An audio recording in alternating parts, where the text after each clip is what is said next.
Deputado, uma pergunta sobre os gastos fiscais. Por exemplo, se não for votado e essa PEC não avançar, que é uma necessidade do país, o controle dos gastos públicos, como que o senhor vê a possibilidade da gente encarar esse desafio hoje? Porque, assim, os gastos são demasiados em proporção ao que se arrecada. Por outro lado, nós temos também altos volumes de isenções tributárias. Como que a gente pode fechar uma conta ao mesmo tempo que a gente tem que obedecer um time político de eleição, de candidatura, para que, seja o político que for eleito ou que vai se candidatar, consiga levar essa discussão também no tempo que a população e que o país precisa? A gente tem que enfrentar um desafio, até brinco às vezes, dizendo que o Congresso tem que deitar no divã, porque fala muito em equilíbrio fiscal, em ajuste das contas públicas, mas tem muita dificuldade para votar corte de despesa e muita dificuldade para votar aumento de arrecadação. Então, como é que vai ter equilíbrio fiscal se o Congresso não enfrenta a pauta de corte de despesa e, quando vai falar de arrecadação, prefere votar novos benefícios fiscais do que o corte de benefícios fiscais? Eu acho que esse é o grande desafio que nós temos e a expectativa de um caminho de saída. Existe um projeto com urgência aprovada, que o relator é o deputado Agnaldo Ribeiro, que nós aguardamos que seja votado o quanto antes, que faz um corte desses benefícios tributários. O Brasil tem hoje, por ano, cerca de 800 bilhões de reais em benefícios tributários, bilhões com B de bola mesmo, é muito benefício tributário e muitas vezes benefícios tributários que não se justificam, que não têm impacto direto na geração de emprego e renda, na geração de oportunidade, no combate a desigualdades regionais e por isso é importante que nós possamos reduzir esses benefícios tributários, além de olhar para a questão da eficiência do gasto público. Essa medida provisória que foi derrubada, a 303, ela tinha lá 15 bilhões de expectativa de redução de gastos, de corte de gastos, de certa forma, feita pelo governo, apresentada pelo governo, e que o Congresso também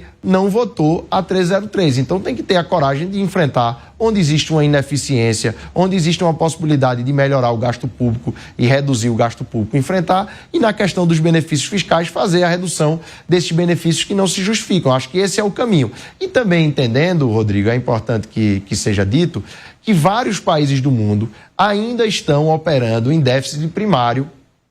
desde a pandemia. O Brasil fez um esforço enorme de poder fazer um ajuste nas contas públicas e fazer um aumento da arrecadação e um controle do gasto público em relação ao PIB, que é louvável, né? E que, inclusive, é muito desafiador, porque, como eu disse, vários grandes países do mundo ainda estão operando em déficit primário. E um último ponto para a gente falar aqui de economia, que é muito importante, é a questão dos juros que nós temos, porque o nosso aumento da dívida pública, que é tão falado, ele é muito mais decorrente às despesas de capital, a despesa do juro da dívida pública, do que propriamente a questão do primário. Uma coisa conversa com a outra, conversa. Mas 1% da taxa Selic hoje está representando algo em torno de 60 bilhões na dívida pública. Nós tivemos uma reunião do Copom que aconteceu próximo da semana ali, onde foi votada a PEC da blindagem e onde foi votada a anistia, que seria bom também ver as pessoas na rua reclamando que não teve o corte da taxa Selic. No máximo, eles pararam de subir, mas a taxa Selic continua em 15%, mesmo a inflação caindo nos últimos meses, né, e mesmo com o esforço do governo de fazer um ajuste fiscal. Vitória Bel, você quer avançar nesse assunto? Eu quero perguntar, se o senhor está falando dessa questão do esforço fiscal do governo, e o governo segue procurando uma alternativa justamente para tentar cobrir o rombo que está ficando, por enquanto, no orçamento de 2026, sem a medida provisória das aplicações financeiras. O senhor que tem ali contato com a base governista, com o Palácio do Planalto, o governo já conseguiu achar uma saída para cobrir esse rombo? O senhor acha que o projeto que o senhor mencionou, relatado pelo deputado Agnaldo Ribeiro, de corte de incentivos tributários, deve ser a peça principal para tentar recompor parte desse dinheiro?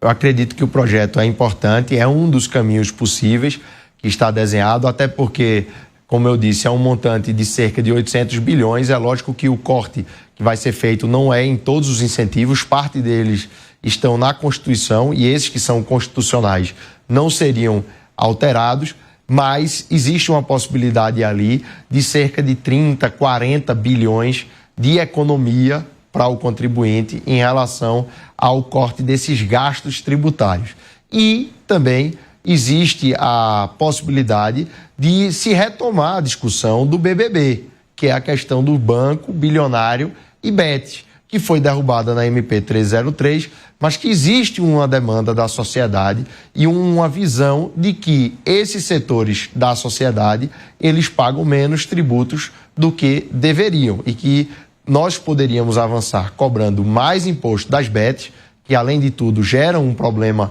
social no Brasil, e também dos bancos, fazendo ali o aumento para todos os bancos através da questão do juros sobre capital próprio, que termina impactando praticamente todos eles, e também a equiparação de alguns bancos que estão enquadrados enquanto instituições financeiras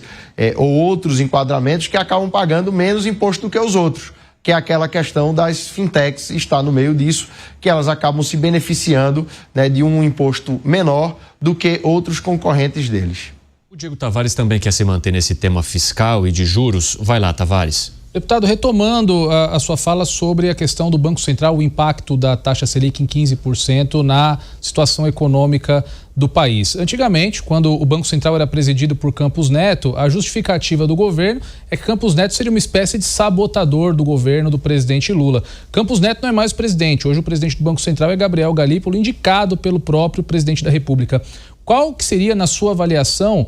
o que mantém ainda o Banco Central segurando a taxa de juros no atual patamar? Eu acredito que deve existir uma pressão política, independente de quem é a pessoa que está à frente do Banco Central, para que nós possamos discutir essa questão do juro do Brasil, que é uma questão, e eu sou engenheiro civil, não sou economista, mas gosto muito de ler sobre economia e vejo visão de vários economistas, inclusive economistas renomados, que questionam o fato do Brasil ter um dos maiores juros real do mundo. A diferença entre a taxa Selic e a inflação, ou seja, esse juro real no Brasil, hoje está na faixa de 9% em relação ao que nós estamos pagando de prêmio, né, dos empréstimos do título da dívida. Então isso é um valor muito elevado, é um valor que você não encontra paralelo em outros países do mundo e que, infelizmente,